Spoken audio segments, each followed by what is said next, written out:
En las investigaciones que nosotros hemos realizado, hemos tratado de considerar dos vías posibles. Una primera vía es la absorción del dióxido de carbono. Y en una tecnología que se llama Chemical Looping Absorption, de ahí sale el acrónimo CLA, y otra tecnología que es muy prometedora, que es la que se llama Chemical Looping Combustion, CLC, y en donde básicamente se utilizan portadores de oxígeno. En lugar de hacer una combustión, en lugar de, digamos, de utilizar la tecnología convencional de quemar un combustible fósil directamente con aire. Los estudios que hemos realizado, digamos, ya esto es bastante técnico, pero tratan de analizar por un lado los materiales que pueden ser utilizados para la absorción del dióxido de carbono y análisis de estabilidad y reactividad. La próxima, por favor. Entonces, mi presentación se va a dividir en dos partes. La primera parte va a tratar de explicar los avances que hemos tenido desde el punto de vista de la absorción del dióxido de carbono usando estos absorbentes especiales, y la segunda va a tratar el Chemical Looping Combustion. La próxima, por favor. Si uno analiza los absorbentes posibles del dióxido de carbono, inmediatamente ve que hay una familia de opciones posibles. Óxido de calcio es una alternativa. El tercero en esa lista es el que se llama ortosilicato de litio, que es en el que nosotros ponemos énfasis. Pero hay algunas ideas, a pesar de que los solventes pueden ser distintos, hay algunas ideas comunes o centrales a esta tecnología, que es la que voy a discutir. Una de las propiedades importantes que uno trata de buscar en esta absorción a alta temperatura, porque hay otras a baja temperatura, en donde se logran eficiencias de captación más rápidas y altas, es el producir estos solventes que tengan las propiedades requeridas y que sean estables. Y seguimos con la próxima. Un aspecto muy importante en el análisis de la performance de estos solventes es la termodinámica, porque la termodinámica fija límites no solo para la absorción o condiciones para la absorción, pero también para la desorción. Porque estos procesos tienen que hacerse en etapas donde uno, por un lado, absorbe el dióxido de carbono y en un segundo reactor en donde uno desorbe el dióxido de carbono, con la idea de que ese dióxido de carbono desorbido va a estar a alta concentración. Y es la gran diferencia con el proceso que uno podría decir directo de captación en una chimenea de una central térmica, en donde uno va a tener ese dióxido diluido en nitrógeno y no es económico su almacenamiento. Esos solventes hay que analizarlos también desde el punto de vista de síntesis y de su preparación, porque su performance también depende de eso. Y además hay que analizar los requerimientos energéticos de esta operación de absorción y desorción en un proceso que está acoplado al proceso de combustión de los combustibles fósiles. Si uno analiza, por ejemplo,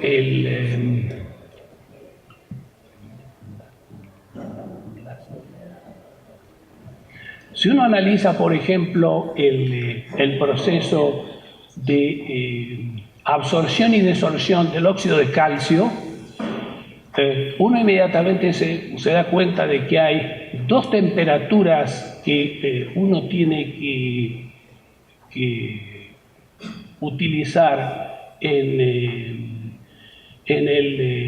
en lo que se podría llamar el reactor de carbonatación, que es el que tenemos a la izquierda, en donde ustedes ven que tenemos que utilizar aproximadamente 800 grados, seguido del reactor de calcinación o descomposición del carbonato de calcio, y uno inmediatamente se da cuenta que los materiales que precisan este sistema son muy caros por la temperatura de operación de la unidad.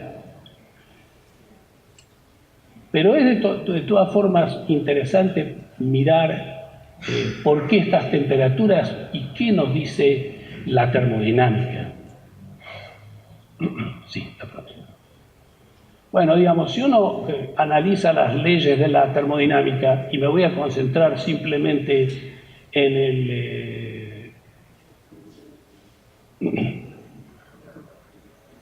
el compuesto de litio, el litio ortosilicato, ideas similares se aplican a los otros solventes sólidos. Por eso que uno puede tratar de establecer una comunalidad entre los diferentes solventes sólidos. Se da cuenta que hay una relación entre la constante de equilibrio y la presión parcial de dióxido de carbono. Si puedo ir a la próxima. Por ejemplo, si nosotros tuviéramos una presión parcial de punto 1 bar, que es, uno podría decir, aproximadamente lo que tenemos en una central térmica cuando captamos los gases de emisión, uno, digamos, ve que los solventes se agrupan, se representan con diferentes líneas, y en particular, por ejemplo, si uno analiza el ortosilicato de litio, uno ve que la línea de separación entre la zona de absorción y desorción o temperaturas es aproximadamente 550 grados. Y si uno toma el óxido de calcio, se da cuenta que es mucho más elevada. Es decir, que la selección del solvente o la estructura química del solvente nos delimita, de acuerdo a la termodinámica, la zona de absorción y desorción. Este punto en donde se pasa, digamos, de la absorción a la desorción, nosotros lo llamamos temperatura de inversión. Y uno ve que, por ejemplo, el ortosilicato de litio está bastante favorecido con respecto a los otros solventes como el óxido de calcio. En estas figuras, que pueden parecer a primera vista un poquitito complicadas, nosotros tratamos de analizar experimentalmente si es cierto que la temperatura de inversión experimental está próxima a la predecida termodinámicamente. Entonces, en el experimento se toma una cantidad de solvente y bajo una corriente de aproximadamente 10% de dióxido de carbono en un gas inerte, se va aumentando progresivamente la temperatura. Entonces uno puede ver que mientras la temperatura está por abajo de 700 grados, 700 y algo, estamos en el ciclo de absorción. Y posteriormente, cuando se supera esa temperatura, comenzamos con el ciclo de desorción. Inmediatamente uno además ve que si repetimos ese ciclo, las áreas de esta curva que representan la cantidad absorbida y desorbida continúan a disminuir. Y eso muestra que el dióxido de calcio tiene, en 10 ciclos prácticamente, pierde su capacidad de absorción. La próxima, por favor. Entonces, uno de los primeros análisis que nosotros tratamos de ver fue si experimentalmente ese punto de inversión, como predecido por la termodinámica, se encontraba experimentalmente. Y ustedes ven que, por ejemplo, lo que llamamos valor teórico y lo que sería el valor experimental, este cadmium es una manera de expresar, es un tipo de óxido de calcio. Ustedes se ven que en todos los casos estamos muy próximos. Quiere decir que la termodinámica nos guía para poder definir a priori y sin ningún experimento las condiciones del ciclo de absorción y desorción. Esto es interesante, ¿no? Es como ganar una guerra sin tirar ningún cañonazo. O sea, nosotros teóricamente ya sabemos cuál va a ser la temperatura de inversión. Dentro de ese contexto de que ya sabemos cuál va a ser la temperatura de inversión, no nos quiere decir que en todos estos ciclos la capacidad de absorción sea la misma. Pasamos a... No, la próxima, ¿no? A ver, ¿puedo volver para atrás? Ok. Bueno, pasemos a la próxima. Dentro, digamos, de los materiales, como es el caso del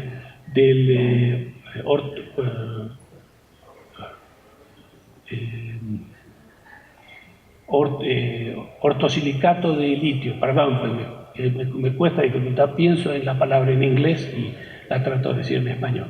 O sea, esto muestra el volumen, incrementa el volumen y los poros. Y uno ve, por ejemplo, que si tomamos el ortosilicato de litio y lo pretratamos con ácido acético, logramos modificar significativamente la estructura porosa. Es decir, un mismo material con un diferente tratamiento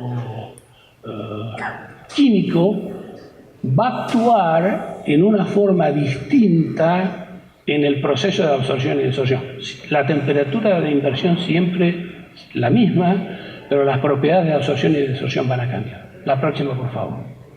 Por ejemplo, este es un ejemplo de este litio ortosilicato modificado con ácido acético, y ustedes pueden ver que los ciclos de absorción y los ciclos de desorción siempre se van reproduciendo, lo cual indica que el material no se ha ido desactivando en los ciclos de absorción y desorción.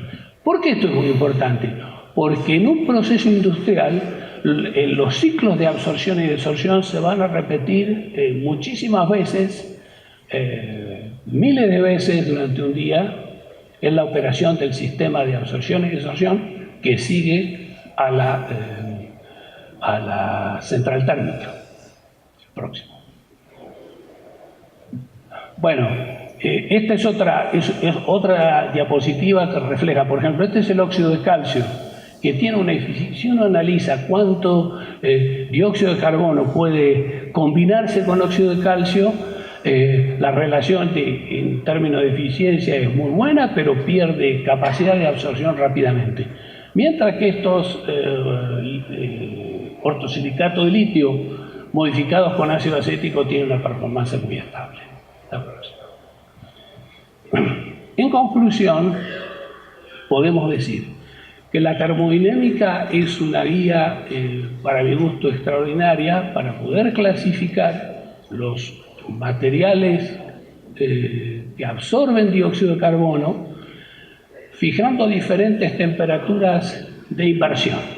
Y esto es muy importante en el proceso industrial, porque si esa temperatura de inversión es 600 grados, quiere decir que vamos a tener absorción a una unidad de absorción a menor temperatura, digamos 550, y una de desorción a 650, lo cual hace que el costo de los materiales del proceso va a disminuir considerablemente con respecto a lo que sucedería con el óxido de calcio.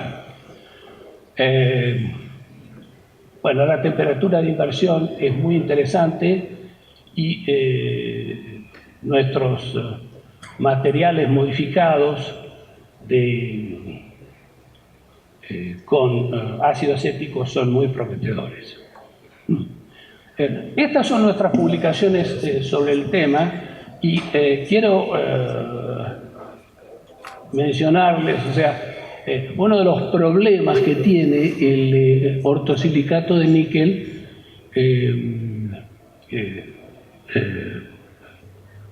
ortosilicato de litio, perdón, es que, como ustedes saben, el litio es un material muy caro, digamos. Entonces, nosotros hemos tratado de sintetizar primero ortosilicato de litio, utilizando cenizas para la fracción silicato, y por el otro lado tratando de reemplazar litio por potasio. Y hemos logrado sintetizar un ortosilicato de litio en donde en lugar de 4 litios hay 3. Es decir, que la ingeniería de los nuevos materiales absorbentes va a tener un rol muy predominante para poder establecer si es posible utilizar, por ejemplo, carbonato de litio de las baterías en desuso y combinarlo con cenizas de plantas donde se procesa carbón. La segunda parte de la presentación se refiere a lo mismo, la misma temática. Nuestro problema es la captación del dióxido de carbono. Pero en lugar de quemar el dióxido, de quemar un combustible fósil en una central térmica y crear entonces una corriente de dióxido de carbono y nitrógeno y absorber ese dióxido de carbono y desorberlo en un ciclo, en un lazo, en donde ese dióxido de carbono está concentrado, esta es una idea diferente. Nuestra idea es ahora realizar la combustión de los combustibles fósiles con óxidos metálicos. La próxima, por favor. Entonces, esto le muestra a ustedes, este es un sketch en donde le muestra, esto es lo que se llama el reactor de aire, y yo debería venir más frecuentemente a México para practicar mi español, porque me tiendo a pensar en... Bueno, entonces ustedes ven, es un sistema en lazo, por eso que seguimos con la palabra looping. Pero en lugar, digamos, de quemar el combustible fósil con aire, lo quemamos con un óxido metálico. Y este óxido metálico nos da predominantemente dióxido de carbono, agua, y nos da como remanente un metal reducido. Entonces, el metal que emerge del fuel reactor, del reactor donde se quema el combustible, entra en contacto con el aire y consecuentemente se oxida.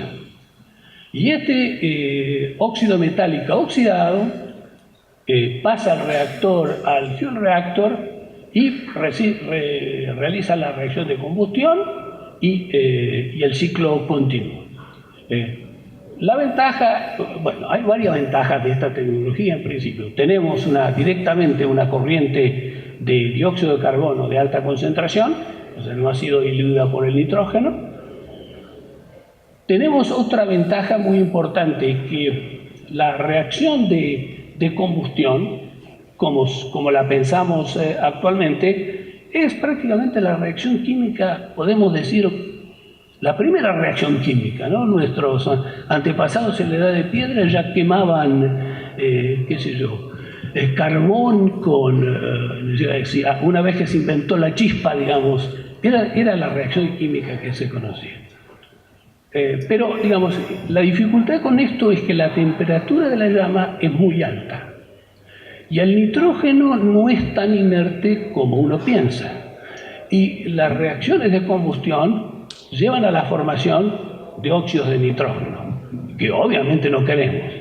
O sea, cuando pensamos en una central nuclear y pensamos en las emisiones de CO2, habría que decir, bueno, nadie quiere emisiones de CO2 y hay que controlarlas.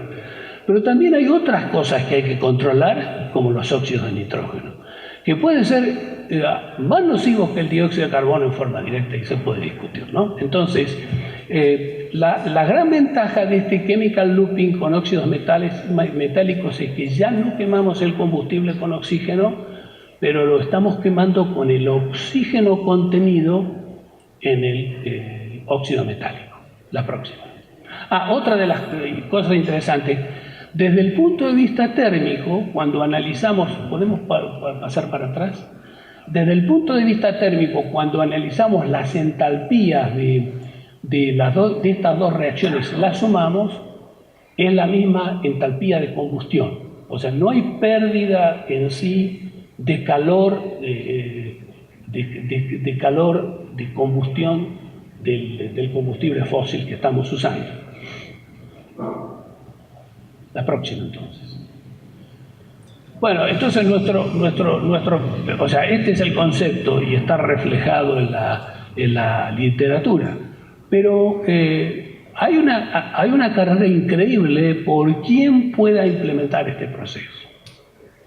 Y carrera increíble no solo desde el punto de vista de la ingeniería de los reactores, porque una de las cosas que yo no les comenté es que en principio el dióxido de carbono está separado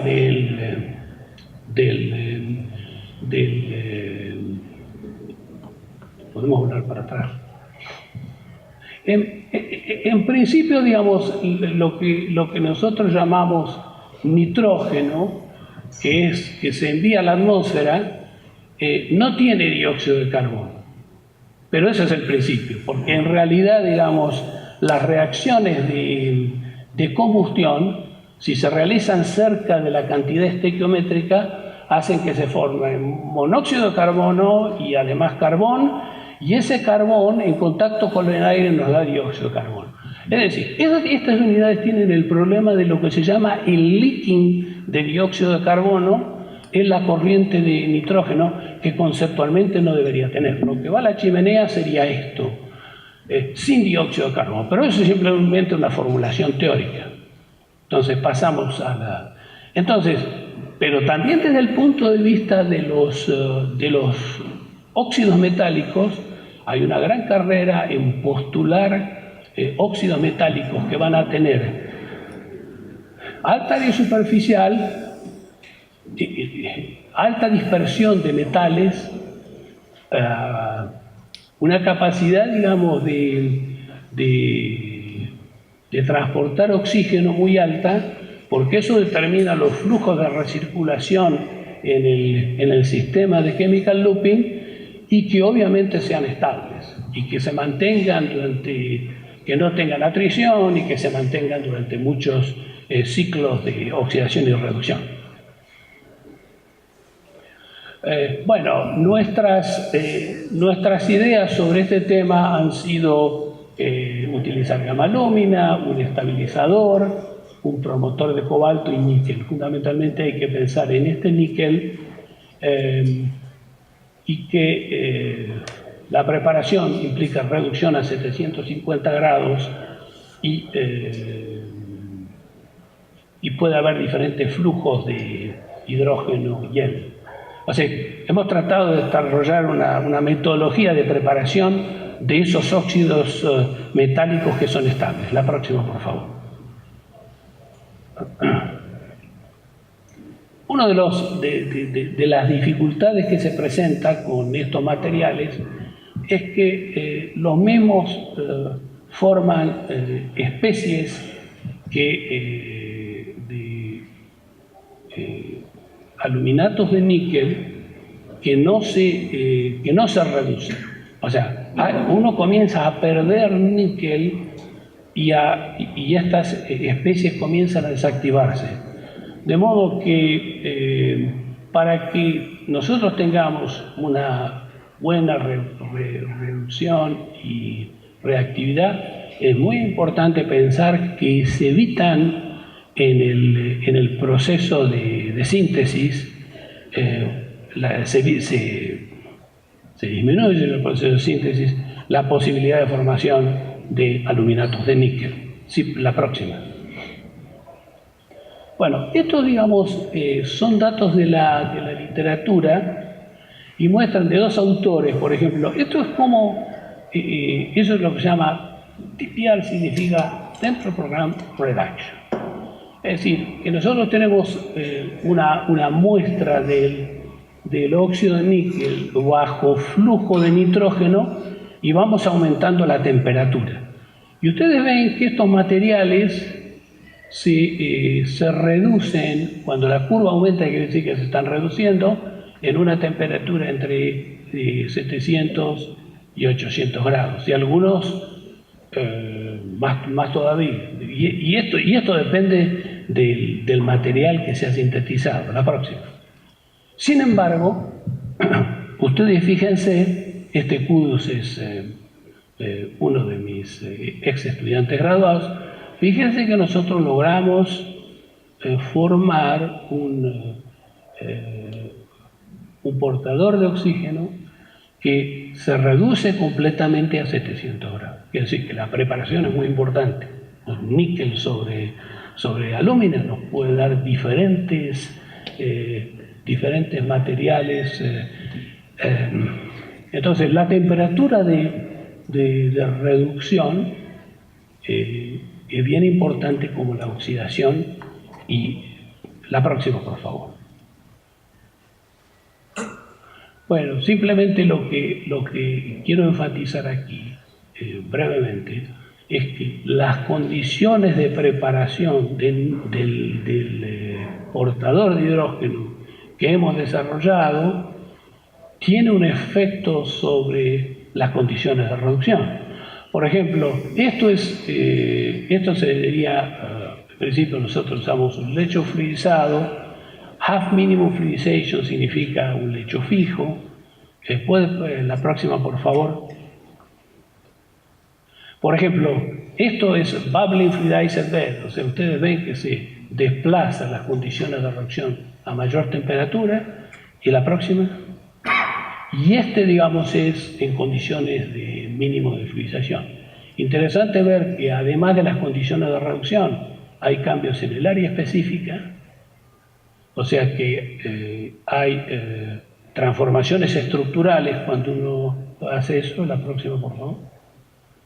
Bueno, todo esto está relacionado con el precursor y sus condiciones de preparación, porque estas son reacciones exotérmicas y consecuentemente es muy importante el control de la temperatura de reducción en el momento de su preparación. La próxima. Acá voy a ser breve, pero simplemente voy a decir que las altas temperaturas favorecen la reacción de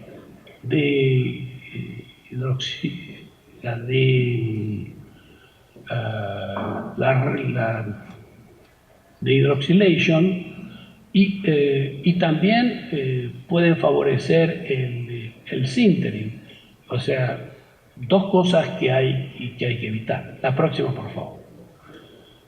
Esto tiene que ver con la transformación en alúmina uno tiene un balance de especies octaédricas y tetraédricas y el proceso de desoxidación disminuye las cantidades de especies tetraédricas. La próxima, por favor. Consecuentemente, digamos, esto nos lleva a producción en el área superficial, aglomeración de los cristales, etc. La próxima, por favor. Básicamente, digamos, en estas bandas se ubican las temperaturas donde estas especies se reducen, con lo cual uno puede ver que, por ejemplo, en temperaturas cuando tenemos el lecho fijo, las especies octaédricas son más predominantes que cuando tenemos el bubbling fluidized bed, donde hay más especies tetraédricas, y el mínimo de fluidización que aporta un balance razonable entre esos extremos. También uno puede ver que cuando usamos lecho fijo hay una gran pérdida de área superficial y la misma se preserva bastante bien cuando tenemos el lecho bubbling fluidizer bed, y la mínima fluidización es un intermedio entre ambas. En una palabra, uno puede ver que de acuerdo a los flujos de reducción, uno puede controlar el área superficial, el tamaño de los cristales y la capacidad del óxido de portar oxígeno, y esta condición representa un compromiso razonable entre los otros dos casos. La próxima, por favor. Desde el punto de vista de la reactividad, es muy interesante mencionar que nosotros analizamos estos materiales que tienen potencialidad de ser usados en procesos de chemical looping, usando esta unidad, digamos, que se llama Riser Simulator, que es un mini reactor del cual el doctor Serrano, que está en la audiencia, tiene su laboratorio 1 acá en México. La próxima, por favor. Uno puede, por ejemplo, ver que los diferentes materiales, si usamos metano como combustible fósil, los diferentes materiales con diferentes métodos de preparación tienen diferentes capacidades para conversión de metano. Por ejemplo, el preparado en el lecho fluidizado burbujeante tiene una mayor capacidad de conversión, y esto es debido a una mayor dispersión metálica. La próxima, por favor. Pero en el chemical looping no solo es importante la conversión, como uno tiene en esta curva verde. Ustedes ven que en ese tipo de experimentos el 95% del metano alimentado ha sido convertido. Y esto es muy importante porque uno quiere tener en la central térmica una utilización casi completa del combustible fósil. Sin embargo, la selectividad a dióxido de carbono, porque no todo lo que se convierte va a dióxido de carbono, hay una parte que va a monóxido de carbono y algo que va a carbón, disminuye en forma inversa, en donde el material, digamos, que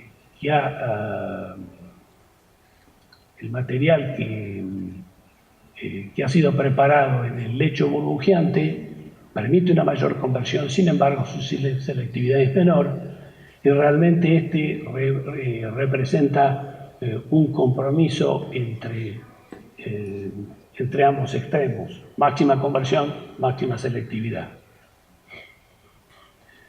En conclusión, sobre este segundo capítulo de mi presentación, podemos decir que es muy importante en esta carrera para la producción de los mejores materiales para implementar chemical looping con óxidos metálicos, la preparación de estos materiales teniendo en cuenta conversión y selectividad, de manera de tener alta eficiencia. Y obviamente, digamos, uno trata de establecer un balance entre alta dispersión del níquel, por un lado, y por otro lado los efectos que esos tratamientos térmicos tienen en la estructura de la lúmina que soporta al portador de oxígeno. Bueno, estas doy acá una lista de las referencias recientes sobre el tema, en el cual hemos trabajado este problema de diferentes formas. Y la próxima, por favor. Bueno, y ciertamente quiero agradecer al cerrar esta presentación a la Universidad de Western Ontario, a mi equipo de investigación y a todos ustedes por su paciencia y participación en esta presentación esta mañana. Cuando argumentamos sobre las tecnologías amigables para el medio ambiente, yo pienso, digamos, que la captación del CO2 es un aspecto central, porque sin todavía entender a lo mejor los efectos del CO2 bien sobre la temperatura promedio y lo que se llama el global warming, sí que el aumento del dióxido de carbono puede tener efectos importantes sobre la flora marina, sobre la acidez de los océanos. O sea, el problema de las emisiones de CO2 es un problema candente. También es importante pensar qué hacemos con el dióxido de carbono ahora a más altas concentraciones. Yo hablé de almacenamiento, pero también es posible pensar en que hay otras alternativas, como por ejemplo el desarrollo del cultivo de algas, en donde el carbono fósil se transforme ahora en un carbono de recursos renovables. O sea, es un punto realmente muy, muy importante en el futuro. También es importante entender, yo en este momento estoy trabajando muy activamente en Costa Rica con la gasificación de la biomasa. Ellos tienen un residuo del café que se llama ambrosa. Entonces se gasifica la biomasa. Si ese gas de síntesis nosotros lo quemamos con chemical looping, podemos, o sea, con estos óxidos que transportan hidrógeno, podemos entonces tener un dióxido de carbono puro, y ese dióxido de carbono puro puede ser, por ejemplo, utilizado en los invernaderos para la producción de plantas o de flores. En Costa Rica es muy importante el cultivo de las flores. O sea que el punto, digamos, en el problema del dióxido de carbono y su captación, inmediatamente siguen asociados aspectos de qué hacer con ese dióxido de carbono y cómo poderlo utilizar. En el caso de Costa Rica es muy interesante porque un carbono renovable lo transforma en un dióxido de carbono que obviamente si se incorpora a recursos renovables, digamos, tenemos un ciclo completo de carbono renovable que está recirculando en el sistema. En el caso de los combustibles fósiles, si nosotros realmente pudiéramos transformar carbono fósil en carbono renovable, esto ofrecería realmente ventajas muy interesantes. O sea que con esto cierro mi presentación y quedo abierto a preguntas y muchas gracias por su atención.